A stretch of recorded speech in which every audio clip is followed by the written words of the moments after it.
What's going on, guys? It's Duxos here, and with a new year comes the first dev update for January 2022. Let's roll those titles and get straight into it.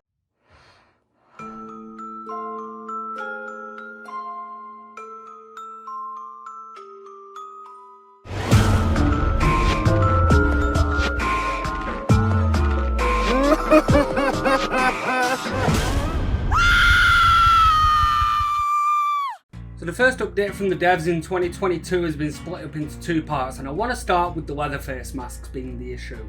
For those that might not know, the cannibal can actually unlock the faces of the 4 original survivors by sacrificing them 25 times, but there have been members of the community that have experienced harassment and targeting while using these masks. So the devs have decided to remove these masks. It will affect Steam only people, and anybody who has played the cannibal at least once when the mid-chapter drops will be awarded 6,000 iridescent shards as compensation for these being removed. Devs have also taken a look at the grade rewards again and have acknowledged that with how many matches it takes to get to the level of rewards that you want, it doesn't seem very fitting. So they're actually going to be increasing the grade rewards starting with the reset on January 13th, and the new rewards will be going out on February 13th. In the last mid-chapter update, they made a lot of tweaks to a bunch of different add-ons, and given the community's reaction to this, they've decided to make it a regular thing.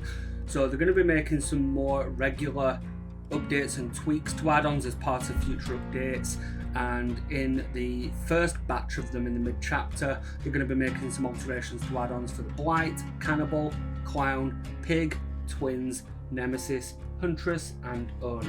We're also going to see a load of changes to some Killer and Survivor perks: Boil Over, Distortion, Remember Me, Wake Up, Gearhead, Power Struggle, Buckle Up, Coup de Grace, Furtive Chase and Dead Man Switch are all going to be altered.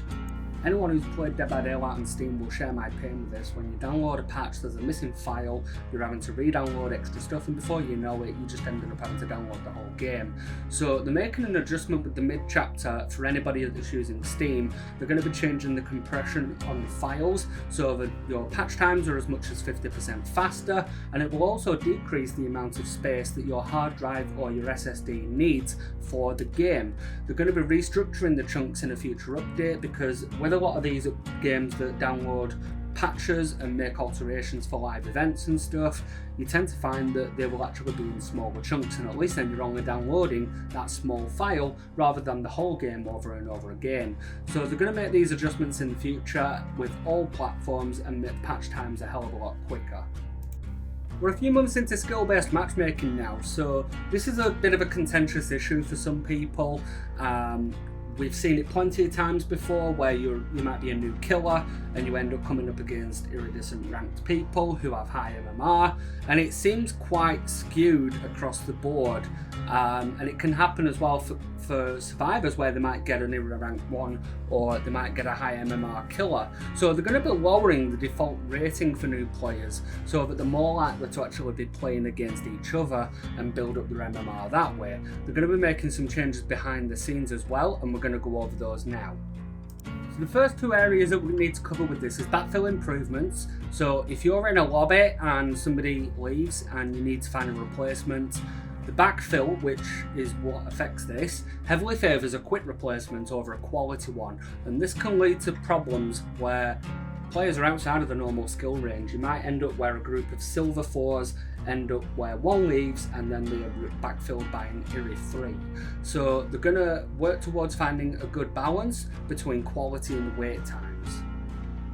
We're also going to be looking at the skill-based matchmaking system when it comes to disconnections, because it doesn't handle DCs as well as it could do, and they're going to make some adjustments to handling them better and make sure that disconnects are treated fairly when altering somebody's rating. The third area that we need to have a look at is extended breaks, and the problem that we find with extended breaks is that when you return, your rating hasn't changed. It's not going to be ideal for you, you're going to be a bit rusty, it's going to take you a while to get back into the swing of things, and it can be frustrating for you and when you're getting difficult matches and really high MMR killers. So they're hoping to introduce a mechanic that will adjust your rating when you've been gone for a while, so that it's a phased return for you when you come back into the game.